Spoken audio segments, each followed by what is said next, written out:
¿Qué tal? ¿Cómo les va? Bienvenidos a este webcast sobre política, economía, camino a 2022, un panorama en momentos de bisagra en lo que hace a estos dos aspectos, la política y la economía. Y tal vez pocas veces hayan estado tan interrelacionadas, más allá de lo que conocemos, de lo que sabemos de lo obvio, de la vinculación, ¿no? Pero venimos de una serie de acontecimientos, empezando por los resultados de las PASO, la derrota del gobierno en esta primera instancia, y nos agarra justo en el camino hacia las generales, y para eso queríamos, junto con los amigos de Cohen, aliados financieros, poder acercarles un análisis de primer nivel sobre este momento. Para eso hemos convocado a Lucas Romero, que es politólogo y que es el director de Sinopsis Consultores. También a Federico Furiase, que es director de Anchor Latinoamérica, y también a Martín Polo, precisamente estratega de Cohen Aliados Financieros. Un panel de lujo con el cual en este rato vamos a estar analizando de dónde venimos, hacia dónde vamos en este momento de bisagra en la economía y la política.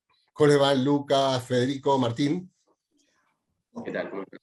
Hola, buenos días, muchas gracias. Un lujo para mí tener este panel, así que muchas gracias por participar. Quería empezar entonces, vamos a darle, como decíamos fuera de micrófono hace unos minutos, a la primera minoría, ¿no? Estamos con dos economistas de primer nivel y un politólogo de primer nivel, para trazar un primer panorama respecto de lo que se viene viendo hasta ahora después de las PASO y de este giro político que está generando el gobierno.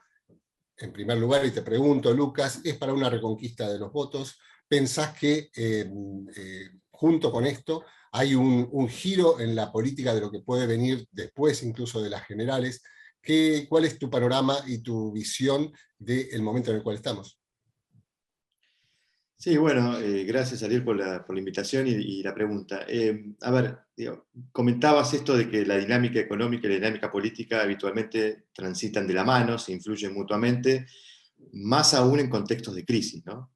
Y este era un gobierno que enfrentaba un desafío enorme en esta elección porque tenía que revalidar lo que es el principal incentivo que tiene esta coalición de gobierno, que es la posibilidad de conseguir triunfos electorales. Esta es una coalición que 3 meses antes de la elección primaria del 2019 no existía, ¿no? Y que se conformó para ganar esa elección, y por eso era muy importante para conservar la unidad, efectivamente, que se verifique el affecto societatis de esta sociedad, que es que se verifiquen los resultados electorales, ¿no? Si nos juntamos para ganar, esperamos que lo que vengan sean triunfos y no derrotas. Bueno, sobrevino una derrota, y eso obliga a la coalición a reformular todo su sistema de incentivos. Creo que eso fue la causa de la crisis política que vimos la semana pasada después de la derrota electoral.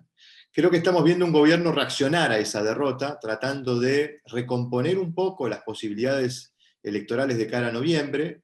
Vamos a ver un gobierno mirando mucho el cortísimo plazo.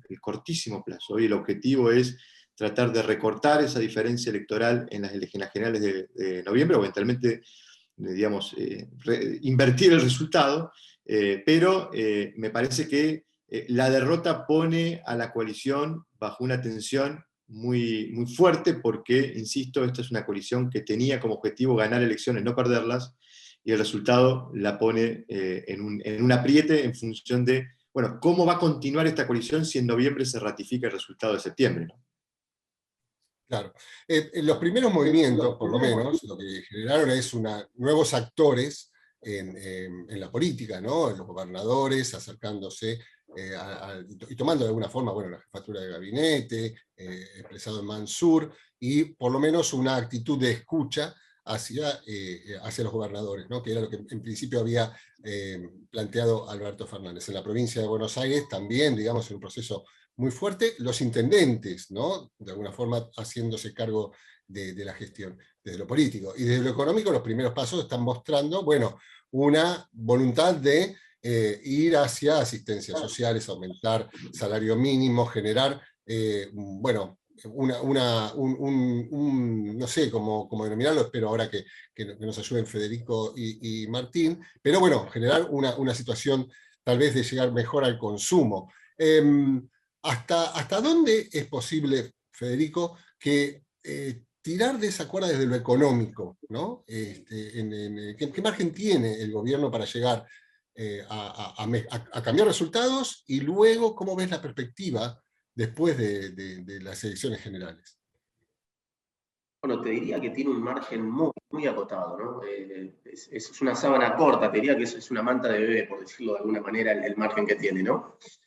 Principalmente porque, si bien el gobierno tiene la capacidad de emitir pesos para poner plata en el bolsillo de la gente, la verdadera restricción es que no tiene dólares. Entonces, la economía argentina, que es una economía que depende, el salto en el consumo depende de que haya un salto en las importaciones para financiarlo, vos le podés meter pesos a la economía, pero si no tenés los dólares para financiar el aumento en las importaciones que requiere el aumento en el consumo, electrodomésticos, autos, o lo que es también financiado por créditos blandos, bueno, ahí tenés una restricción muy fuerte. No tenés los dólares. Acordate que este es un modelo flujo dependiente. No hay stocks de dónde agarrarse, no tiene un mercado internacional de capitales donde pueda colocar deuda, con lo cual, en ese sentido, los márgenes de maniobra son muy acotados. Después hay una restricción financiera que opera, porque la emisión monetaria tiene un límite por carta orgánica. Recordemos que son el 20% de la recaudación y el 12% de la base monetaria, y lo que pueda conseguir en el mercado local, lo que tiene que ver con la deuda en pesos, también es bastante acotado porque hay mucha incertidumbre macroeconómica, porque los bancos ya aumentaron la exposición en la tenencia de deuda del Tesoro, y estamos viendo que en las licitaciones lo que es la tasa de refinanciamiento viene bastante también apretado. Y después tenés lo que es, bueno, la verdadera restricción, que es la de la demanda de pesos. Una vez, por más que tengas pesos para tirar, no tenemos moneda, la gente no ahorra en pesos, claramente. Entonces, lo que puede generar en esta situación de incertidumbre, donde no hay expectativas ancladas, donde tenemos un banco central sin reservas, y donde hay un desequilibrio monetario muy fuerte, producto del desequilibrio fiscal, es que, bueno, la emisión monetaria, la plata en el bolsillo que le entra a la gente por un lado, se termina yendo por el otro porque genera presión cambiaria y eventualmente un piso de inflación más alto. Con lo cual, que te diría que en ese marco los márgenes de acción son muy acotados. Obviamente, la política va a poner plata en el bolsillo de la gente, el riesgo cambiario e inflación, dado el contexto actual para la política, va a ser de segundo orden. Lo importante es poner plata y va a haber plata, pero hay una restricción financiera, una restricción en la demanda de dinero, y el problema es que si bien están los pesos, no están los dólares, y en ese marco yo lo veo muy, muy, muy acotado el margen para reactivar y que se sienta en el bolsillo del consumidor. Martín, después de conocido los cambios de gabinete, y en realidad fue casi inmediato después de las PASO, ¿no? Empezó a haber un rally en contra de los bonos, ¿no?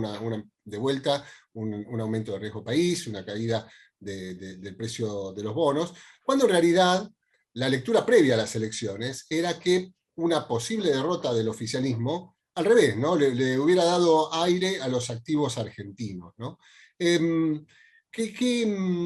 ¿Cómo ves esto? Y también en perspectiva, ¿no? ¿Hay que seguir esperando aún más una caída del valor de los activos argentinos? Bueno, en principio me gustaría hacer foco en algo muy importante que comentó Lucas, que es esta coalición de gobierno y esa conveniencia en cuanto a esa unión. Nosotros, a la hora de ver cómo iba a ser el impacto de las elecciones, obviamente siempre lo primero que pensamos cuál iba a ser la reacción del gobierno ante el resultado, ya sea si gana o si pierde. En si gana o se pierde, en los dos escenarios teníamos la probabilidad de una radicalización de sus políticas macroeconómicas. Es decir, si ganaba porque se podía sentir más fuerte, a ver quién podía digamos, adueñarse de ese triunfo, y si perdía, digamos, lo que está pasando, ¿no? Digamos, por eso nuestra conveniencia era mostrar un escenario de empate, básicamente porque ese empate era un disciplinador de las medidas del gobierno. Entonces, el triunfo o por lo menos la derrota tan contundente que tuvo el gobierno el domingo de las PASO, eso generó, en principio, la primera lectura fue positiva, sumado a eso que en el tema del Senado, digamos, nadie preveía semejante derrota y resultado para el Senado, y que el peronismo esté al borde de perder ese quórum propio que tiene desde 1983. Eso desde lo conceptual es algo es algo alentador, porque siempre el equilibrio de poder es algo propicio para evitar tanta volatilidad en la toma de decisiones.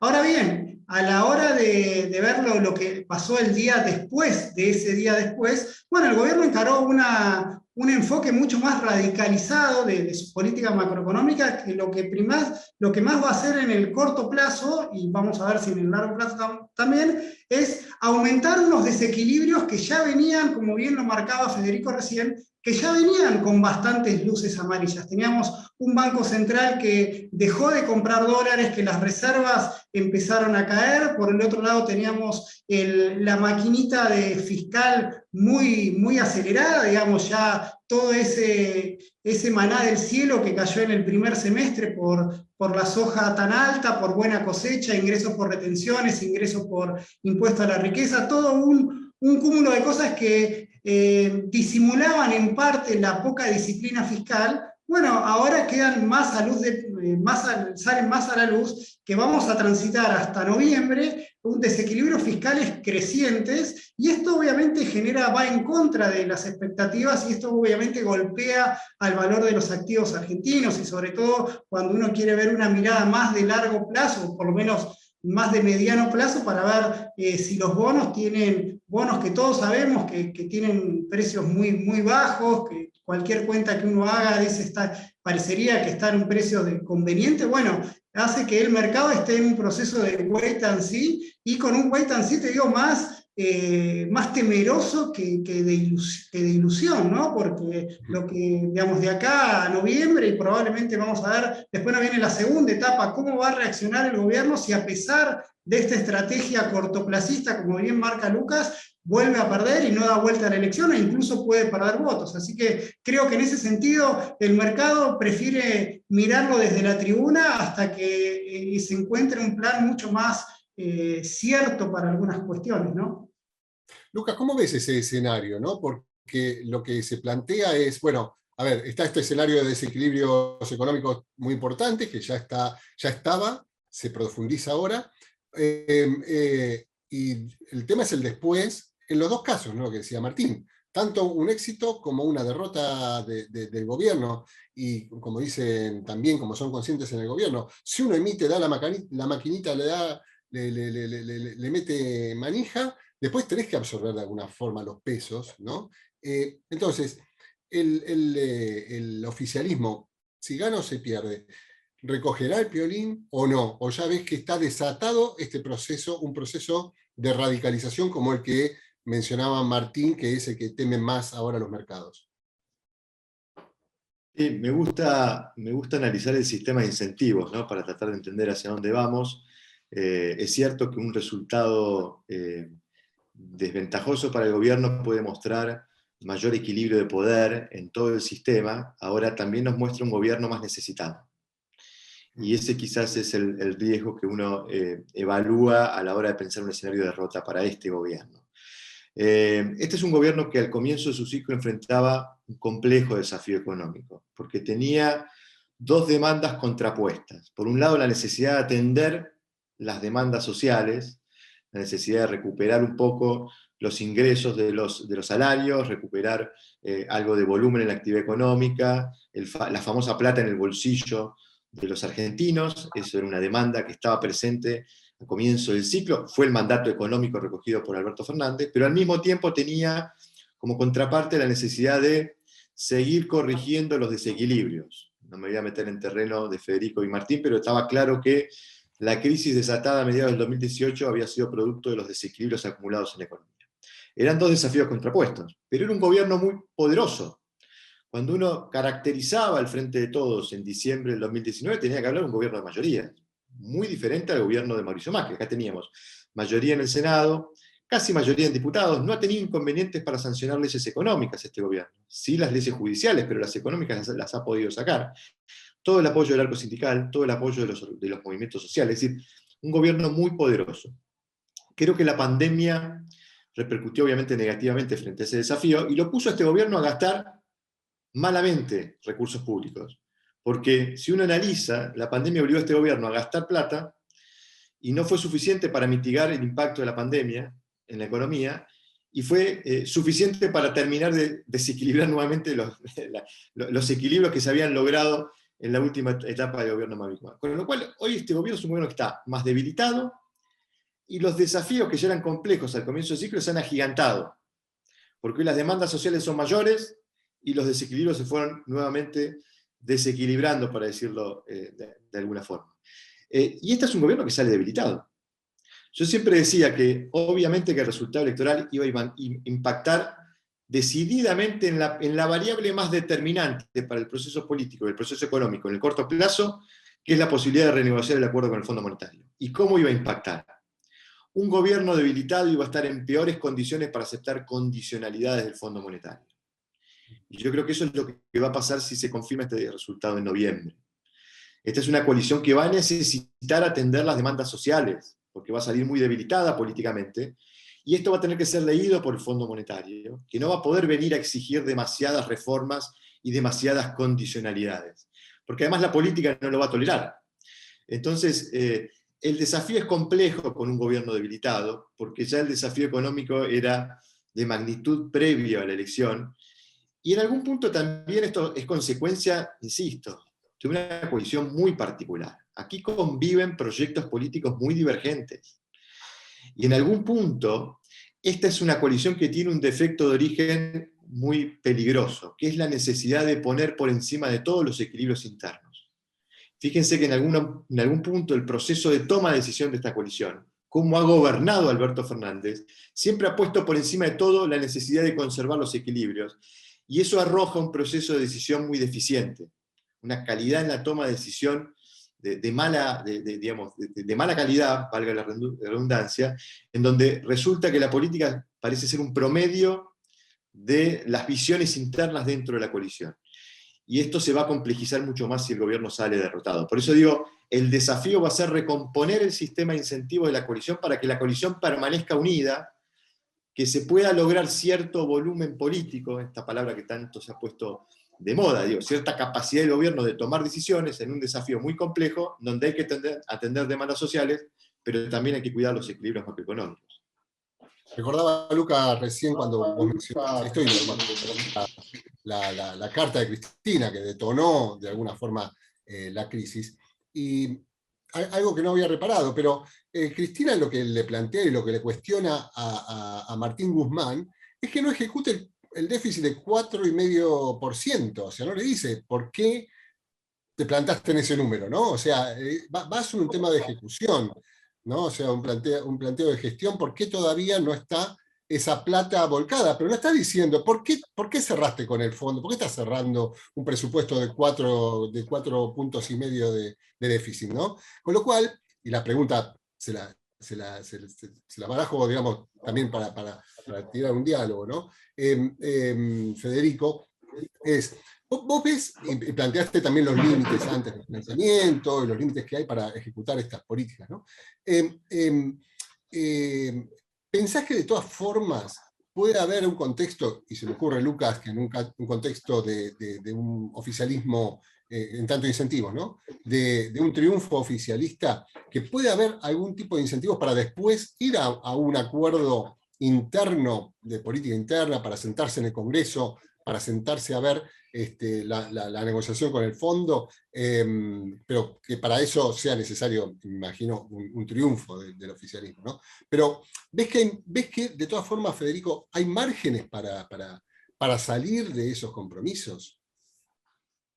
Bueno, ahí yo creo que es importante, ¿no? El planteo de Cristina, ¿no? Tenías un déficit de 4,5 y hasta ahora ejecutaste algo más parecido a la zona de 2 puntos del producto. Es importante recordar lo que sucedió, ¿se acuerdan cuando Cristina pierde la elección de medio término en 2009?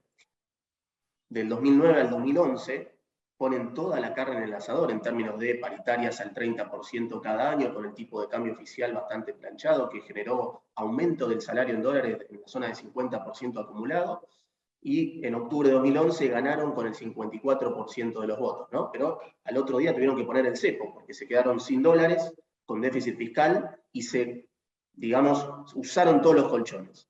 Bueno, el problema es que hoy el kirchnerismo no tiene ese colchón para hacer esa épica 2009-2011. Entonces, este es un problema del argumento de Cristina. ¿Qué hubiese sido? Uno puede hablar de la contrafáctica, ¿no? Si Guzmán hubiese tenido un déficit acumulado mayor al que tenemos hasta ahora, que hubiese pasado en materia cambiaria, en materia inflacionaria. Entonces, dado los límites que hay en la restricción financiera y en la demanda de dinero. Entonces, en ese punto yo ahí veo un problema que tiene un poco que ver con esto que comentaba Martín muy bien, ¿no? Los precios de los activos, por más de que hay una expectativa de que pueda haber algún cambio político en favor de la lectura del mercado, inmediatamente el mercado volvió a ajustar, porque me parece que en estos meses de acá a noviembre vamos a tener una acentuación de los desequilibrios monetarios y fiscales con presión cambiaria, y vamos a estar todos los días viendo qué pasa con las reservas del Banco Central, cómo vienen cayendo las reservas del Banco Central, cuán apretado fue la licitación de finanzas para hacer rollover de la deuda de pesos, y eso ya es un problema. Entonces, en esa dinámica, yo creo que de corto plazo en los mercados va a priorizar esa dinámica antes que, bueno, quizás esta derrota electoral del oficialismo nos genera cierta expectativa de cambio político hacia 2023, pero queda un montón para 2023. Y no hay nafta en las reservas del Banco Central. Y los desequilibrios monetarios y fiscales se van a acentuar. Yo particularmente ahí creo que la radicalización tiene distintas dimensiones. ¿Radicalización qué es? ¿Ponen plata en el bolsillo de la gente? Bueno, yo creo que eso lo vamos a tener. Ahora, ¿es romper con el Fondo Monetario Internacional? Yo creo que ahí no. Ahí no, porque me parece que la diferencia es que hoy estamos en un modelo flujo dependiente. No hay stocks, con lo cual, si hubiese una radicalización económica al extremo de intentar seguir de largo, sin un acuerdo con el fondo, con este nivel de reservas, con este nivel de brecha cambiaria, y bueno, dura poco eso. Es un pasaje a tener un problema, una tensión cambiaria que te lleve a un riesgo de espiral inflacionaria, espiral precios salarios. Entonces me parece que ese entiendo que debería ser el límite, el acuerdo con el fondo, sobre todo para solucionar el gran problema que tiene el gobierno, que es esta brecha cambiaria, ¿no? Que Claro. En lo particular no creo que se solucione con una devaluación del tipo de cambio oficial, porque nos llevaría a más inflación, más tensión financiera. En lo particular creo que esa brecha cambiaria se soluciona por las buenas o no se soluciona. ¿Qué significa por las buenas? Con un acuerdo con el fondo que genere expectativas, tenga un programa fiscal y monetario ordenado y que descomprima la tensión. Me parece que ahí está la restricción y eso es lo que están esperando el mercado en términos de catalizador, pero por delante tenemos meses, como marcaba bien Martín, de desequilibrio monetario, reservas para abajo, presión cambiaria, y en ese contexto, por más de que hay una expectativa de cambio político, yo creo que pesa más eso en los activos financieros que lo otro. Martín, ¿no hay espacio también pensando en la inversión o aquel que está buscando oportunidades? ¿No se abre un espacio de oportunidades para inversores de afuera? Estoy pensando también en equity, estoy pensando también en un proceso vinculado con el valor de las empresas que también en general está cayendo, ¿no?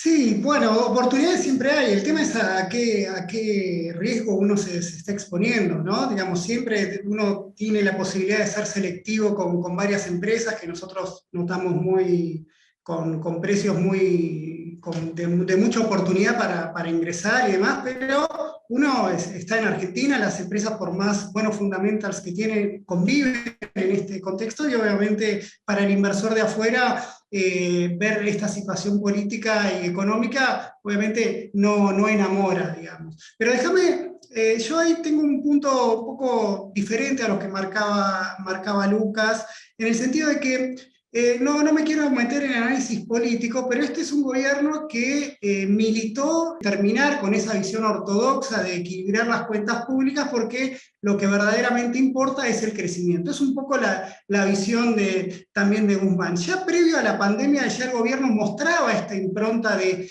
más gasto. La mejora fiscal que tuvimos en el primer semestre fue exclusiva responsabilidad de un shock de términos de intercambio y de mayor presión tributaria, que incluso esa mayor presión tributaria salió del seno del kirchnerismo con el proyecto del impuesto a la riqueza. O sea, no hubo ningún ordenamiento del gasto, no hubo ningún ordenamiento de los subsidios, no hubo ningún ordenamiento de las empresas públicas, ni hablar de los salarios. Una vez que baja la espuma de esos ingresos transitorios, el déficit fiscal está a la luz de todos, y es por eso que la única alternativa que tienen es financiarse a través del Banco Central.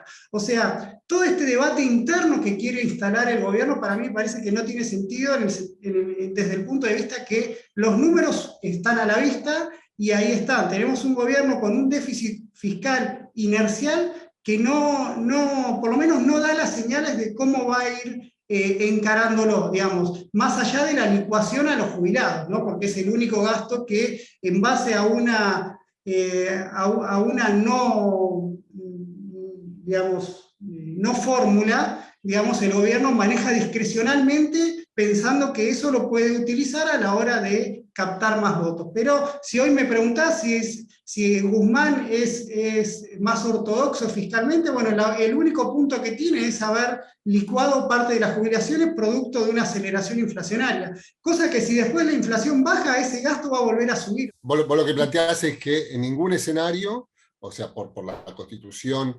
ideológica de lo que va a terminar, de lo que es el Frente de Todos, lo que puede preverse es que es una estrategia de equilibrio fiscal, digamos, en ningún escenario, digamos, hacia adelante. A ver, el mercado espera eso, digamos. Argentina, digamos, más allá de esta reestructuración que hizo, que le permitió estirar los vencimientos de deuda con privados hacia el 2023, bueno, el taxi sigue corriendo, ¿no? El año que viene, obviamente tenemos el fondo, pero tampoco es el hecho de poner que logremos un acuerdo light con el fondo, ¿no? Tampoco eso implica que Argentina con eso pueda hacer mejorar su flujo, ¿no? Solamente decir, está bien, no se queda sin reservas, ¿no? Pero no enamora, ¿no? No hay un plan en el cual el inversor de afuera puede decir, bueno, le pongo unas fichas a Argentina porque va camino a resolver esos desequilibrios. Plantean un presupuesto, tenían la oportunidad de poner un presupuesto bastante realista, y bueno,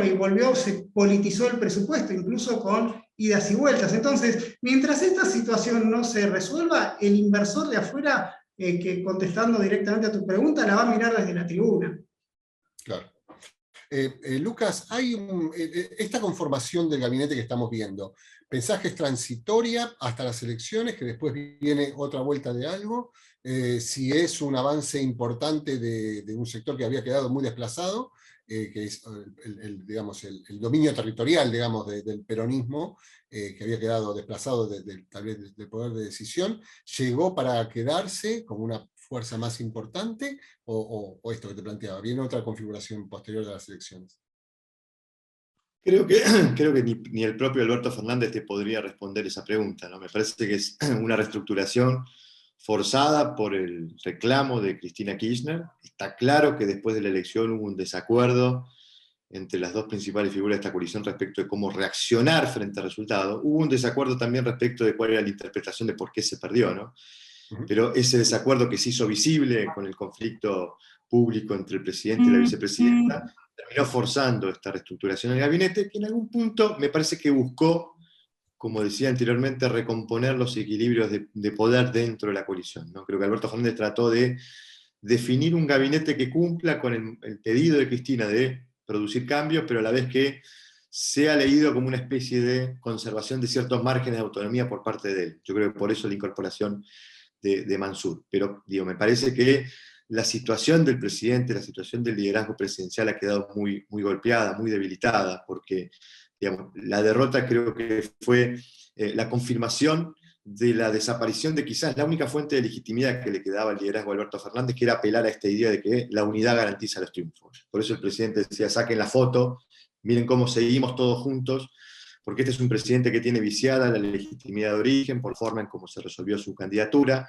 que no tuvo la legitimidad de ejercicio porque los resultados no aparecieron, que tuvo una serie de escándalos que le afectaron personalmente, y que tiene una composición de magia, un nivel de apoyo dentro de la coalición de gobierno bastante, digamos,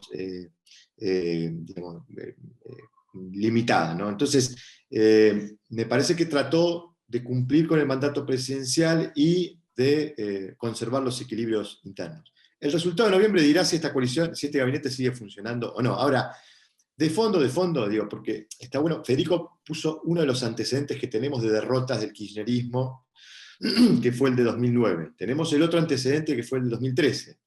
Fueron dos procesos bastante distintos, ¿no? El de 2009 fue un giro populista, claramente, a las medidas económicas que señaló Federico. Yo le sumaría, en esos 6 meses posteriores a la derrota, tuvimos la creación de la UH, la ley de medios, la reforma política, claramente un giro populista que en algún punto los márgenes de la economía permitía en ese entonces. El de 2013 fue un giro completamente distinto, ¿no? Ahí tuvimos el arreglo con el CIADI, tuvimos el arreglo digamos, el acuerdo con Repsol por la estatización de YPF, la actualización de tarifas, la corrección cambiaria de Fábrega y Kicillof, la conversación por la posibilidad de arreglar el acuerdo con los holdouts, el acuerdo con el Club de París, o sea, un giro mucho más racional, que bueno, terminó, digamos, obturándose por el fallo de Griesa que nos permitió, digamos, terminar de ordenar el ciclo, el conflicto con los holdouts. Yo creo que eso muestra que Cristina es pragmática. Pero acá la pregunta para hacerse es, mirándose el futuro, es que, porque seguramente esto va a suceder así, esta coalición va a poner siempre la viabilidad política por encima de las necesidades económicas. Entonces, ¿qué tan debilitado queda el gobierno? Bueno, va a determinar cuánto el gobierno priorice las necesidades de atender las demandas sociales, ¿no? Y ahí es donde yo digo que va a funcionar como un factor restrictivo respecto de la capacidad que tenga este gobierno de acordar con el fondo reformas estructurales, profundas. Y esto es lo que quizás le quita algo de entusiasmo a los inversores mirando el mediano plazo. Es decir, si este gobierno sale derrotado y el gobierno va a priorizar la política por sobre la economía, bueno, no esperemos de este gobierno racionalidad económica y que tenga voluntad política de continuar con el proceso necesario de reequilibramiento de las cuentas públicas para hacer, digamos, presentar las condiciones para un crecimiento sostenible, ¿no? Y Federico, ¿es posible ese camino sin pegarnos el palo de alguna forma? Yo creo que sí, digamos, va a depender un poco de, como decía Lucas, cuál es el giro que haga el gobierno, ¿no? Porque la verdad que no hay espacio para una radicalización en términos económicos como lo que se hizo en 2009-2011. Ese espacio no está y nos llevaría rápidamente, dado que no tenemos reservas en el Banco Central, que hay un desequilibrio monetario muy fuerte, que no hay anclaje de expectativas, que no hay credibilidad, nos llevaría rápidamente a un equilibrio muy, muy arriesgado en términos de espiral inflacionaria, presión cambiaria. Entonces, yo quiero entender que la política entiende esa restricción, porque si no el mercado se la va a mostrar rápidamente. El mercado va a pasar factura rápidamente si no está ese anclaje de expectativas en la dirección de lo que fue, como marcaba Lucas, el giro 2013-2015. Si después de noviembre, donde vamos a llegar con un Banco Central con menos reservas, con más déficit, con más emisión, con mayor presión cambiaria, rápidamente no hay expectativas en el sentido de que hay una negociación con el fondo que va tomando cuerpo, bueno, el mercado va a pasar factura rápidamente y creo que ahí de todas formas va a haber algún acercamiento con el fondo. Recordemos, octubre, noviembre, lo que te dice la gente del fondo fue cuando el dólar contado con liqui en octubre, noviembre del año pasado llegó a 180 y pico, fue donde las conversaciones entre el Fondo Monetario y el gobierno más cerca estuvieron. Pero me parece que es una decisión política, no es que estamos condenados a un cimbronazo inflacionario, me parece que hay una decisión, va a depender de una decisión política, esa es la parte, si querés, más positiva, y si hay una decisión política de hacer un acuerdo con el fondo que genere expectativas, que te permita bajar la brecha, ir ordenando lo monetario y lo fiscal, bueno, me parece que ahí hay márgenes para evitar una crisis cambiaria, pero de todas formas creo que aún en ese escenario vamos a tener un escenario de una macroeconomía flujo dependiente, donde se van a seguir acentuando desequilibrios, donde la inflación va a seguir siendo alta, donde la brecha cambiaria tiene un piso alto, y donde se va a llegar a 2023 en algo parecido a lo que fue 2015, acumulando desequilibrios tarifarios, atraso cambiario, con muy pocas reservas en el Banco Central. Me parece que aún en el mejor de los mundos, donde se evita la crisis cambiaria porque hay una decisión política de hacer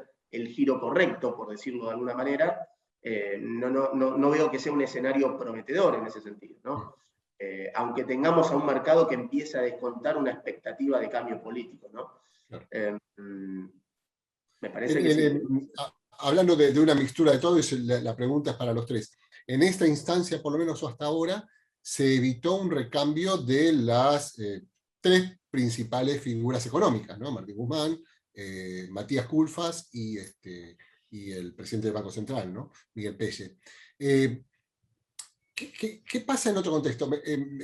Lo que se me ocurría es, me parece que ¿habrá alguna decisión de conservarlos? Digamos, ¿hay alguna opción mejor que pueda provenir de otras fuentes del oficialismo para poder encauzar esta situación? Por ahí no son los mismos, no son equivalentes todos, ¿no? Pero ¿piensan que que algún recambio de personajes puede cambiar la situación? Mira, perdón, tomo la posta. Para mí no es una cuestión de nombres, es una cuestión de quién tiene el poder, y claramente el poder lo tiene el núcleo duro, digamos. La aritmética también electoral te marca eso, digamos. Lo que sacó el Frente de Todos, no sé, Lucas nos puede comentar mejor, pero me imagino que gran parte de ese porcentaje que sacó el Frente de Todos es el núcleo duro del kirchnerismo. Por lo tanto, creo que el que tiene, el que maneja, o la lectura que nosotros, o que yo hago de cómo es la política económica, no es la política económica de Guzmán, ni de Pese, ni de Culfas. Es la política que va trazando Cristina, y en base a eso los márgenes de maniobra que van permitiendo. Cuando la cosa funciona, no interviene; cuando ve que se les va, radicalizan, digamos. Cuando tenía una inflación el año pasado en torno al 36%, daba márgenes de libertad. Cuando se le fue a 50, reforzaron el cepo, prohibieron las importaciones, siguen con los acuerdos de precios. Entonces, como que es muy difícil salir de ese tronco tan duro que es para mí, digamos, no es un gobierno pragmático, para mí es un gobierno dogmático, y eso es lo que al inversor le preocupa, ese dogmatismo que no le da espacio a ese pragmatismo, que se ilusionan con lo que pasó en 2009 o en 2013, cuando por el garrote tuvieron que soltar el tipo de cambio o ir buscando cierto tipo de acuerdo. Entonces, yo creo que desde el punto de vista de la incertidumbre, yo creo que va a seguir estando ahí. Por lo menos esa es la visión que tengo. Es un núcleo político muy duro, con mucho poder dentro de la coalición, y que es difícil salirse de ese coso, más allá de los vericuetos filosóficos que puedan tener para cada cosa. El núcleo central es una economía mucho más regulada, mucho más intervenida, y eso es también un poco avalando lo que comentaba Federico, flujo dependiente. Mientras tengas flujo, mientras te caiga el maná del cielo de una super soja, de super términos de intercambio, y que el fondo se capitalice y te lleguen casi 5.000 millones de dólares de DEC, la vas conteniendo. Pero lo que mira el inversor en Argentina después de tantas malas experiencias es, bueno, mostrarme un plan de mediano plazo sostenible. Y creo que en ese trajín vamos a estar. Sí, Lucas, me tomo esto que dice Martín, porque yo creo que acá, digamos, para entender un poco más la complejidad de la escena política, porque permítame utilizar esta metáfora náutica, ¿no? Si la Argentina fuera un barco navegando en medio de la tempestad, bueno, uno requiere dos cosas. Primero, una hoja de ruta, digamos, hacia dónde dirigir el barco para llevarlo a aguas calmas. Esto es lo que hemos discutido, digamos, en toda esta charla, ¿no? La hoja de ruta, ¿qué tiene que hacer la Argentina? ¿Hacia dónde ir? Ahora, no se acaban los problemas con definir la hoja de ruta, porque después falta ejecutar esa hoja de ruta. Y el problema que tenemos en Argentina es que esta coalición está ofreciendo muchas dificultades en la implementación y en la toma de decisión. Y lo pongo siguiendo la metáfora. Este es un capitán de navío, el que está con las manos en el timón, que necesita estar más preocupado de que los marineros no se peleen, más que de conducir el barco hacia aguas calmas. Y en algún punto eso se vuelve un factor determinante. Esto que dice Martín, de que hay un núcleo duro que efectivamente es el sector más poderoso de la coalición, que pareciera intervenir permanentemente en la definición, sobre todo de la política económica, y lo hemos visto muy claramente con el episodio de Basualdo, un funcionario de tercera línea que se le planta a la máxima autoridad en términos de definición de política económica, marca una coalición, digamos que si uno tuviera que sostenerlo con argumentos, es difícil sostener que hoy gobierna Alberto Fernández, pero también es difícil sostener que hoy gobierna Cristina. Y quizás estamos en el peor de los mundos, porque no gobierna ninguno de los dos, o gobiernan pulsiones internas que responden a la situación económica y a la situación política de la coalición, y de un sector, el más poderoso, que tiene un sesgo intervencionista, que cree que la voluntad política puede definir la orientación de la política económica sin márgenes, ¿no? Y esto que creo que expresa Martín, de que aparecen, digamos, esas pulsiones de intervencionismo para tratar de corregir algunos aspectos de la política que generan consecuencias, de la política económica que generan consecuencias políticas, y todo termina siendo un proceso muy confuso de gobierno de este barco. Entonces, no es solamente discutir la hoja de ruta, es que la Argentina genera desconfianza desde la conducción del proceso político. Y esto es lo que presenta esta coalición, esta es la dificultad que presenta esta coalición, que es una coalición que se juntó para ganar la elección, no para gobernar. Y esas son las dificultades en un contexto de crisis, ¿no? Una coalición a la que le cuesta tomar decisiones y que no tienen claro cuál debe ser el rumbo, porque claramente ahí confluyen diferentes miradas y eso desorienta mucho más, ¿no? Hay una pregunta que sé que es prematura, pero a lo mejor tenés algo pensado al respecto. ¿Pensás que el oficialismo puede dar vuelta a la elección? Bueno, a ver, La paso, digo, ¿no? hay factores que nos hacen pensar que es muy difícil. ¿Cuáles? Primero, el típico efecto carro del vencedor, ¿no? Esta suerte de simpatía que generan los que ganan, y por el contrario, el carro del perdedor, ¿no? Al perdedor decía el Tati Bernet, gobernador de Santa Fe, dice, lo peor no es perder, lo peor es la cara de boludo que te queda. Perdón la expresión, pero me parece muy gráfica respecto del efecto carro del perdedor, ¿no?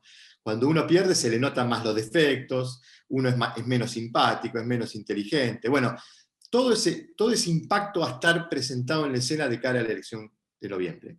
Te agrego otro factor pesimista para la posibilidad de que el gobierno revierta. Los antecedentes lo que nos dicen es que quien crece entre Paso y General es el no peronismo, no el peronismo. El peronismo le cuesta crecer. Le costó en 2013, le costó en 2015, le costó en 2017, le costó en 2019. Quizás la única excepción es esa elección tan anómala que fue la del 2011, con factores tan particulares que intervinieron. Entonces, entre los antecedentes, el efecto carro del vencedor y la situación que vivimos después de la elección, esta crisis política que desnudó cierto desgobierno, con un presidente muy golpeado en términos de imagen, me parece que es difícil pensar que se pueda revertir. El único factor del cual el gobierno se pudiera agarrar para tener algo de optimismo es que efectivamente, como dice el gobierno, se verificaron niveles de participación muy baja en lugares en donde al Frente de Todos le había ido muy bien en 2019. Solamente pongo algunos ejemplos. Los 3 municipios de Gran Buenos Aires con más baja participación fueron José Cepaz, Moreno y Florencio Varela. Municipios del tercer cordón que habitualmente muestran niveles de apoyo muy fuertes al Frente de Todos.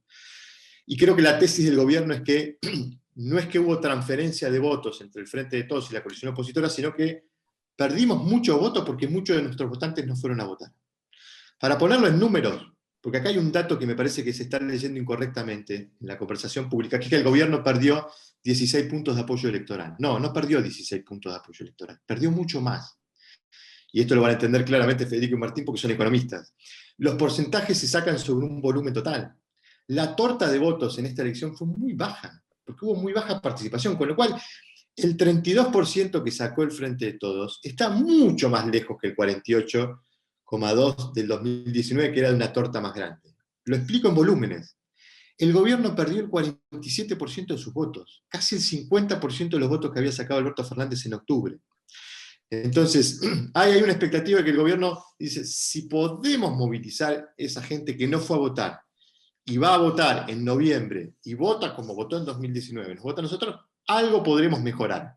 pero me inclino a pensar que lo más probable que veamos es que las dos coaliciones, las dos principales coaliciones, crezcan, pero si me tengo que inclinar por una o por otra, creo que tengo más expectativa de que haya crecimiento de la coalición opositora, o sea, más de la coalición opositora que haya un crecimiento más fuerte del oficialismo.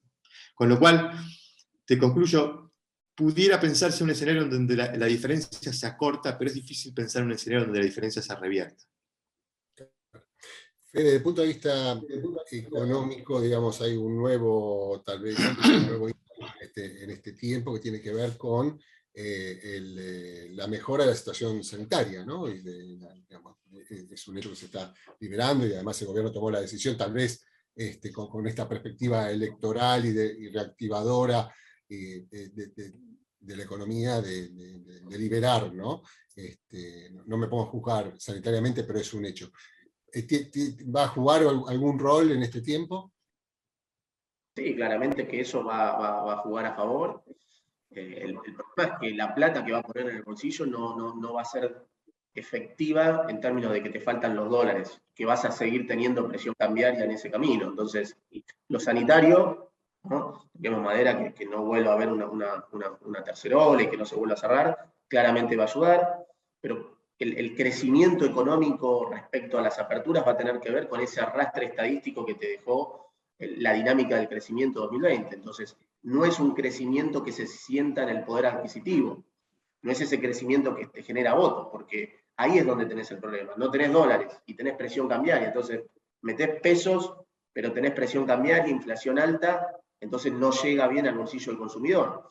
Las aperturas, claramente eso va a jugar a favor y te va a ayudar en lo que tiene que ver con restricciones de oferta al crecimiento y a convalidar el arrastre estadístico muy positivo que te dejó la dinámica económica de 2020 para 2021, pero no es un crecimiento que sea muy palpable en términos de bolsillo del consumidor, ¿no?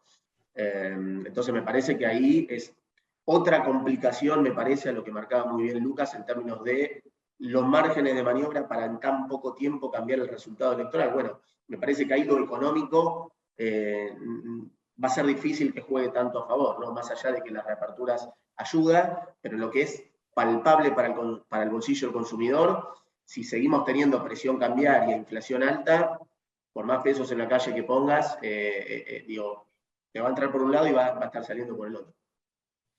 Vamos a ir cerrando y para esto, Martín, te convoco para el cierre, además también para que nos cuentes un poco cuál ha sido la modificación de la visión que tienen ustedes ya ahora pensando en el 2022 en términos de variables, qué es lo que introdujo, qué cambio introdujo ahora este resultado político en lo que están esperando. Bueno, mira, nosotros por ahora nuestro escenario para 2022 no se ha modificado mucho.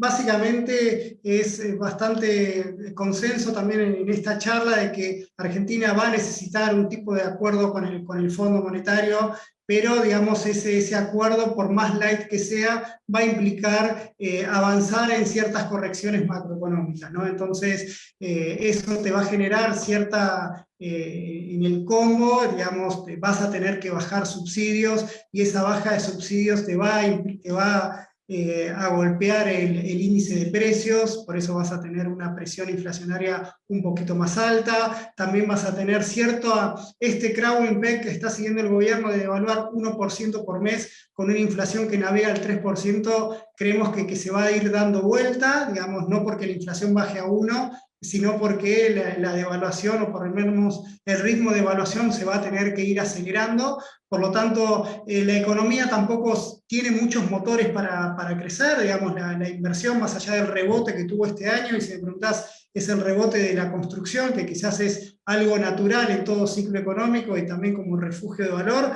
Las perspectivas de crecimiento para el año que viene tampoco son muy fuertes, incluso tampoco la región te ayuda, ¿no? Brasil, pensá que el año que viene también está, digamos, no tocamos el escenario global, pero Brasil para nosotros, que siempre fue una ayuda, no lo estaría haciendo en este semestre y el año que viene. Por lo tanto, nuestro escenario es como bien marca también Fede, digamos, es un escenario de ir llevándola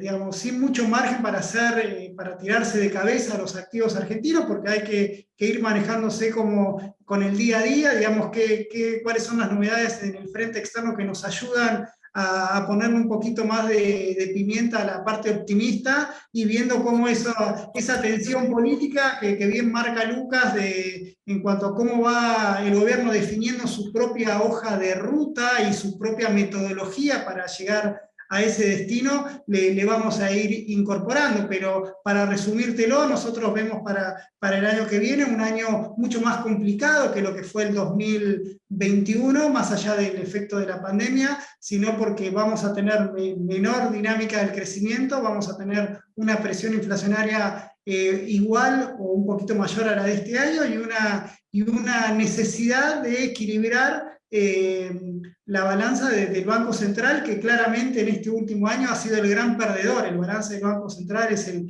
gran perdedor de estos últimos 2 años, ¿no? Hay una cosa para hacer sí, un paréntesis, en línea con lo que marca Martín, que es muy importante, ¿no? El año que viene probablemente no esté el aporte solidario que le dio el impulso a la recaudación, no tengamos el salto en los precios de los commodities que tuvimos este año, no vamos a tener el arrastre estadístico positivo que jugó a favor 2020 para 2021, va a haber que hacer alguna corrección tarifaria en el marco de un acuerdo con el fondo, con lo cual son condimentos que probablemente compliquen ver un escenario donde el salario le termina ganando a la inflación, ¿no? Y en línea con lo que dice Martín, es muy importante, es muy difícil, o buena parte del mercado piensa que puede haber un salto discreto del tipo de cambio oficial en diciembre. Es muy difícil que ese salto discreto del tipo de cambio oficial venga por una decisión de policy making, por una decisión del gobierno o porque el Fondo Monetario lo marca como una condición necesaria. Si tenemos un salto discreto del tipo de cambio oficial es porque el mercado, digamos, te generó tensión en la brecha y no hubo manera de sostenerlo, por una tensión cambiaria, no producto de una decisión, me parece, de policy making, porque creo que el problema no es el atraso cambiario, el tipo de cambio real está 18% arriba en la foto que en la salida del cepo. Yo creo que el problema de la brecha tiene que ver con el desequilibrio monetario y fiscal, más que con un problema de atraso del tipo de cambio oficial. Entonces, coincido, ¿no? Alguna aceleración del crawling tiene que haber, este 1% mensual es insostenible hacia adelante, pero ojo porque para que el crawling funcione tiene que ir por debajo de la tasa de interés para que incentive la liquidación de la cosecha, y no hay mucho margen para hacer overshooting de tasa de interés por la cuenta de los pasivos remunerados, y también tiene que funcionar el crawling para anclar expectativas de inflación, con lo cual debería ir un poquito por debajo de la inflación esperada, si bien mucho más cerca de la inflación. Entonces, eso probablemente es donde apunta el gobierno con el presupuesto, hay que ver cómo cierra eso en el marco de un acuerdo con el Fondo Monetario. Federico, Lucas, Martín, muchísimas gracias por acompañarnos y a todos ustedes también por su atención en este webcast que hacemos en El Cronista junto con Cohen Aliados Financieros. Esperemos que se repita un poquito más cerca de las definiciones para que ya vamos a tener algunos otros elementos para poder afinar este pronóstico. Muchas gracias por haber estado con nosotros. Muchas gracias. Muchas gracias, un placer. Gracias.